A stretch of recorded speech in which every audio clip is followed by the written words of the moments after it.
Hola, ¿qué tal? ¿Cómo está usted, José? El gusto de escucharlo. Pero muy bien, estamos aquí. Doctor, cuéntenos un poquito acerca de esta nueva cepa. ¿Qué es? ¿Qué trata? ¿Es grave? Como tal se lo apodó como Frankenstein. Bueno, les cuento de que el virus quiere seguir existiendo, entonces va a hacer todo lo posible para su persistencia. El asunto es más o menos así. Hasta ahora eran todos desprendimientos y era una sola variante, una sola.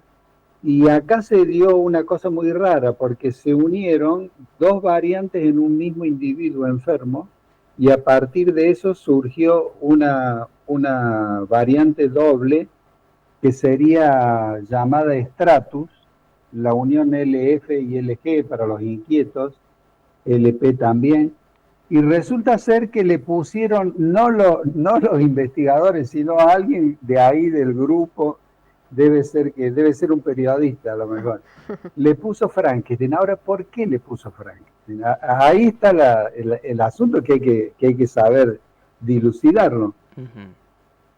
Cuando Mary Shelley, la inglesa escritora, escribió su libro Frankenstein hace 227 años, voy a repetir para que la gente tome conciencia de este libro que era ciencia ficción en su momento, 227 años atrás, ella dijo que quería reanimar, revivir a un cadáver, pero no se podían encontrar cadáveres en aquella época porque hasta los anatomistas tenían problemas. Estaba vedado por la ley. Entonces va de noche al cementerio, lleva un cadáver y cuando llega al laboratorio se da cuenta que le falta la cabeza, estaba decapitado.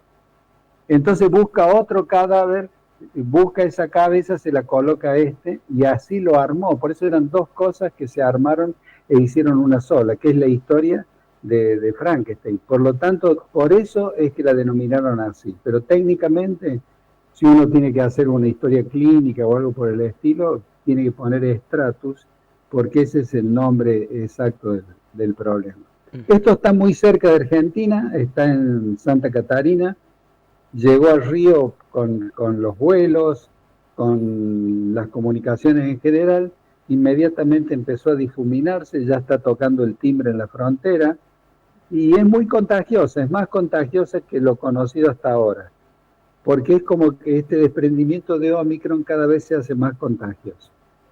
¿Qué es lo que hace? A los que están vacunados le da un cuadro a nivel de garganta, o sea, primero fiebre, cansancio, dolores articulares, de músculos, pero ataca garganta y al atacar garganta, toda la parte de laringe, faringe, da un cuadro de disfonía muy marcado. En algunos casos puede haber pérdida de voz, pérdida de olfato, pero después es temporario, se vuelve a lograr de nuevo conseguirla.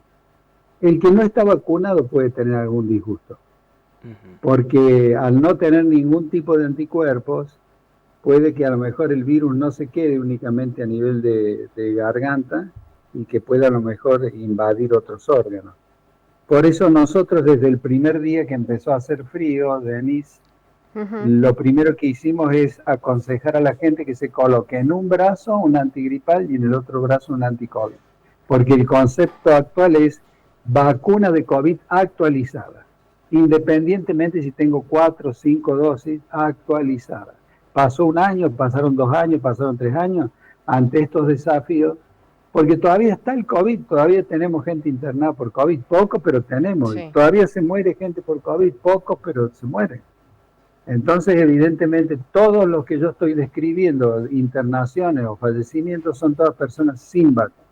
Ujú. Doctor, así como estamos hablando de esta variante con este término mediático Frankenstein, ¿van a seguir existiendo nuevas variantes en lo inmediato? Absolutamente, por eso el virus quiere seguir existiendo. O sea, va a cambiar de antifaz, va a cambiar de disfraz, pero va a ir apareciendo, porque esta Frankenstein o esta Stratus aparece acá, pero hace un mes aproximadamente llegó a Estados Unidos porque lo detectaron en el aeropuerto de San Francisco, en la zona oeste, y lo detectaron mediante testeo en el aeropuerto de Nueva York, en la zona este, una cantidad de pacientes que aumentaron el 11,5 y esa era otra cepa, era otra variante que venía de Tailandia, de China, de todos los países del Mediterráneo Oriental. Y realmente las comunicaciones son increíbles porque todo ese grupo que yo he mencionado, en aviones hay 600 vuelos en el día. Entonces uno solo que llegue ya empieza a contaminar. Por lo tanto, ya hemos tenido distintas variantes. Esta que les comenté de Tailandia era la NB181. O sea, todos los días tenemos algo distinto. Ahora, doctor, sí. Por eso Estados Unidos, con muy buen criterio, ¿qué hizo? Le autorizó al laboratorio Moderna poner en la misma vacuna la anti-COVID y la antigripal. O sea que ellos, el que se vacuna con Moderna tiene las dos, no hace falta ponerse una en cada brazo. No sé si se dan cuenta. Ojalá que llegue acá, ¿no? O sea, en una de esas a lo mejor el año que viene o de acá a 2 años la tenemos nosotros también. Ojalá que sí sea. En este caso, doctor, recién mencionaba que ataca principalmente a la garganta, una especie de disfonía. ¿Ese es el principal síntoma o también presenta, no sé, por ejemplo, congestión, mocos, tos, como para diferenciar de una gripe, por ejemplo? No. El principal síntoma de esta variante es eso que acabo de describir. Disfonía prolongada, quizás pérdida de voz. Todo depende de si uno está vacunado o no está vacunado. Pero eso también, ese concepto, no es un concepto nuevo. O sea, vamos a ver un caso concreto de algo que le puede interesar a la audiencia. Sí. Nosotros en Argentina, en todas las jurisdicciones, tenemos el 50%, 48%, en algunas 53%, en otras, camas ocupadas. ¿Por qué están ocupadas las camas? Están ocupadas por gripe A, H1N1, casi total en niños y en adultos. Esa es la gripe que predomina. Usted le pregunta, ¿está vacunado? No estoy vacunado. Ha aumentado notablemente los casos de tuberculosis. Han aumentado notablemente los casos de sarampión. A tal punto que nosotros hoy lo tomamos al sarampión ya como medicina del viajero. Viene alguien que va a viajar a Sudáfrica, que va a ir a Bolivia, que va a ir a algún estado de la Unión, a Texas y demás. Nosotros le decimos vacúnense porque está circulando y hay pequeños brotes en todos esos lugares, Canadá inclusive. Entonces se nos está complicando todo porque la gente no cumple con las normativas sociales. Y entre las normativas sociales está cumplir con el calendario. Hoy fallan las madres, fallan los padres. Fíjese que antes de la pandemia nosotros teníamos 90% de cobertura vacinal, o sea, de cobertura de vacuna. Hoy estamos en el 70%.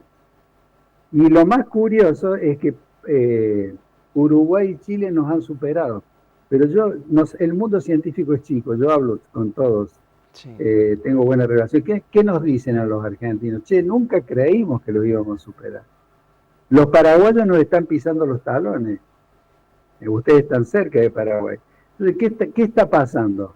Menos alfabetización, 12 millones de personas que no estudian, que no trabajan, que no saben leer, que no saben interpretar un texto.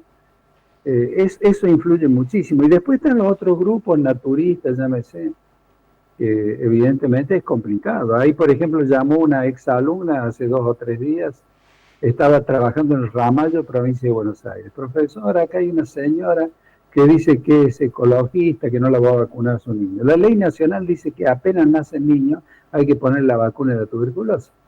Entonces le dije, presten atención a esto porque esto está sucediendo. Protocolo, avisen a la justicia. Entonces interviene un juez y asunto solucionado.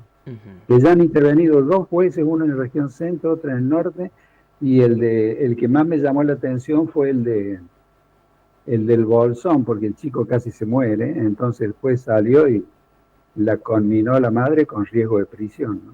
Claro. Doctor, las vacunas están a disposición. Usted efectivamente está relatando que la gente lamentablemente no se vacuna. ¿Cuál es el principal factor en esta realidad? Porque vemos casos que van desde la indiferencia hasta el rechazo a la vacuna. Sí, hay indiferencia, hay mucha indolencia, mucha ignorancia. Vacunas hay. Yo, por ejemplo, personalmente tengo miedo que suceda que lo que sucedió con COVID, que se vayan a vencer. Por eso nosotros les pedimos, por suerte ahora ya he visto que el gobierno nacional está haciendo propaganda para sarampión, está haciendo una nota bastante interesante, sale cada rato por televisión, Y creo que vamos a tener que cambiar la historia. Yo no sé de qué generación pueden ser ustedes, pero había una época que iban 10 vacunadores a un colegio y te vacunaban 200 chicos en 2 horas. Sí. Hoy en día tenés que pedir autorización. A mí me sucedió estando trabajando en Entre Ríos como asesor, que queríamos ver la agudeza visual de los niños, porque usted sabe que hay muchos chicos que no ven bien. Entonces, cuando uno hace un rastreo, evidentemente los encuentra, le da gratis los anteojos y eso los ayuda muchísimo. Bueno, la directora me dice, mire profesor, acá no se puede hacer nada si no tenemos la autorización de los padres. Ahora, inmediatamente yo pensé, el chico está a 3 metros, hay un cartel donde hay un oculista que le dice, ve esta letra, la ve esta otra letra, o sea que no hay contacto, no hay nada, pero tiene que ser también con la autorización de los padres. Entonces son todas dificultades. Entonces, todas dificultades ahora que van aunándose la actitud esta, que es una actitud bastante mala esta de los padres que no completen el calendario. No puede ser que hayamos tenido tantos casos de sarampión. No puede ser que haya 120.000 chicos que no tienen la segunda dosis, le pusieron la primera y no le colocaron el refuerzo a los 5 años. Hablo de sarampión. No puede ser de que haya 400.000 chicos que no tienen ninguna vacuna de sarampión, que no es únicamente sarampión, es sarampión, rubiola y paperas, es la triple viral. Ahora, fíjese usted lo que pasó en Buenos Aires y en San Luis. Vino una chica de Rusia, contaminó a la hermana que estaba en Buenos Aires, Palermo, el barrio de Palermo. La hermana lo contaminó el padre contaminó a los compañeros de trabajo y entre todos contaminaron el departamento A, B y C del PH donde vivía.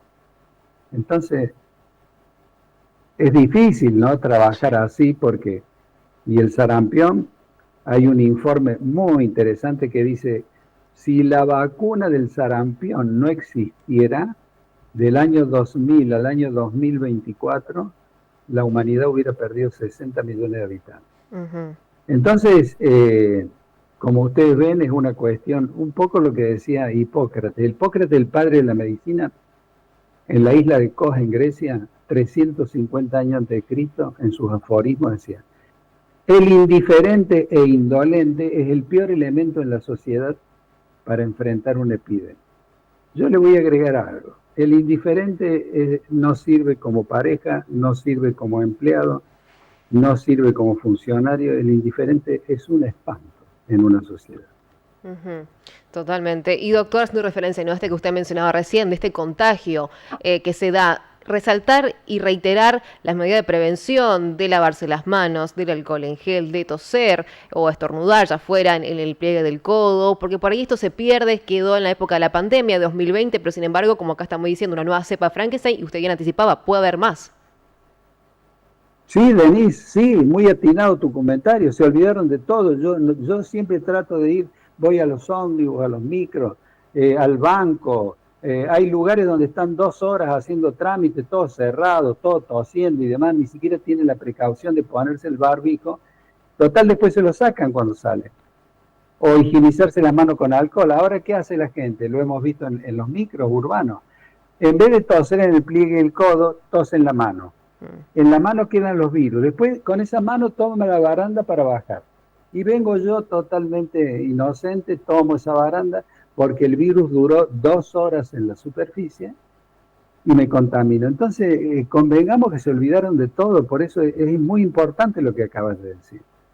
Doctor, por último, y agradeciendo muchísimo nuevamente su tiempo, ¿el refuerzo cada cuánto tiempo hay que brindarlo? ¿Una vez al año o menos? Mire, yo le voy a decir qué opinan los científicos de la Universidad Nacional de Córdoba. Si la persona tiene una patología previa, un asmático crónico, un diabético incoercible, un cardiópata de larga data, un obeso mórbido, se la tiene que colocar cada 6 meses.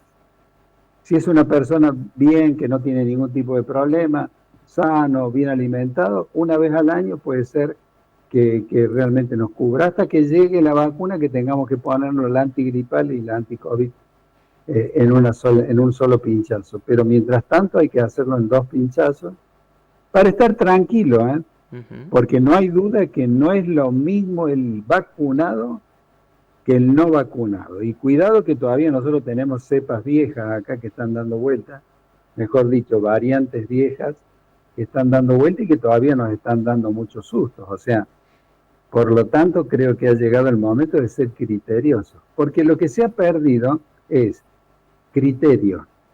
Faltan criterios y faltan brazos para vacunar. Vacunas existen, las enfermeras son un encanto, vacunadoras son ángeles, realmente están con la jeringa en la mano esperando gente, la gente no va, no hay cola.